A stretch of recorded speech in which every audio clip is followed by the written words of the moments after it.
Okay, Colin, before I let you go, I would be remiss to not talk to you. Well, I mean, you're a very unapologetic broadcaster. You have been through your entire career. But you've said some comments in the past about yeah. wrestling fans.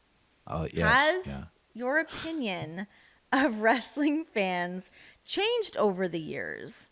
Well, yeah. So, my former agent now is the president of WWE. Yep. And so years ago when I was at ESPN, and listen, I'm not going to lie here. If you watch my show, there are times it's tongue in cheek. I call myself America's honesty broker. I joke about journalism. We all know, I'm not Walter Cronkite here. Okay. Mm. So there's some tongue in cheek stuff. So at one point I was talking about wrestlers and I had said something and they just went crazy reacting to me. And I'm like, oh, this is funny. So I started calling them booger eaters. They just went crazy and it bothered them so much it became funny. Like it was just, and one of the guys on the staff was a huge wrestling fan and he loved it. He thought it was he goes, oh, I went on these boards last night, man, it was crazy. Oh God. But it is interesting. I've been at Fox now for about 8 years. My last couple years at ESPN, I said on the air, I said, the world's changing and everybody's going to streaming. And I said this at ESPN. I said, I think wrestling is going to end up on these sports networks. Mm-hmm. It's getting numbers.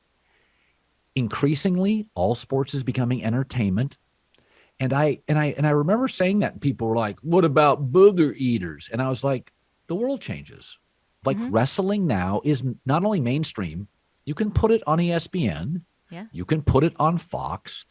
And it's like these people, these wrestlers are doing amazing charitable things. They've become Hollywood iconic figures. Some run for office. It's like, I mean, if we're going to treat like all these actors certain ways, it's like these wrestlers are like, if you think about it, actors getting the shit kicked out of them. Yeah. Like it's like a combo hybrid actor athlete. Yeah. And I think there's a lot of redeeming people in the sport. I think their stories are fascinating. And so like it's just like anything else. Like you just pivot. I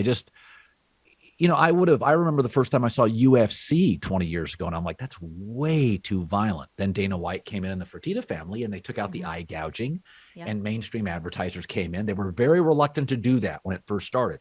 They cleaned it up. And now I prefer it mostly over boxing. Yeah. Yeah. Yeah. Hands So down. Colby Covington, Masvidal, I'll sit and watch that whole thing. Like that's really a good card for me. Yeah. I don't watch that many boxing cards, right? So I think I'm not somebody that I'm much more interested in tomorrow than I am enamored with yesterday. Like I pivot off stuff all the time. I have new opinions. I have new information. But I will say this, the former staff member I had who liked wrestling, he was really A booger going, eater. Oh. keep pushing. They're going, Well, he that's how it loved it. goes. You have that heel turn. I was a heel. You gotta lean into that heel turn. Let them have it. Let them hate you. You want them to boo you. You don't want them to be indifferent. Hulk Hogan became a heel. Why can't I become a heel? I am a heel. You are a heel. You're a heel through and through.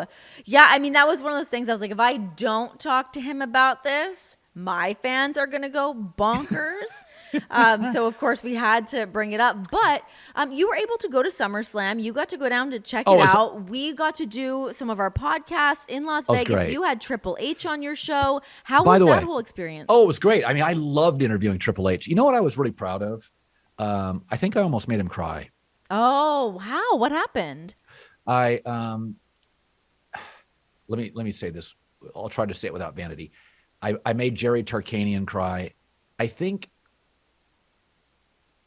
when I interview, I'm kind of looking, the bigger, the stronger the athlete. I'm always looking for the soft spot. Let's chip away a little bit. Yeah. I want to find where he's vulnerable. And I talked about Triple H, and I don't recall exactly what it was, but he was so human. That's why he's super smart if you talk to him. Like he really knows, really The bright. cerebral assassin. Yeah. And so those kind of people are always great. And we talked about something and he paused and I was like, God, this is great. He's a real dude.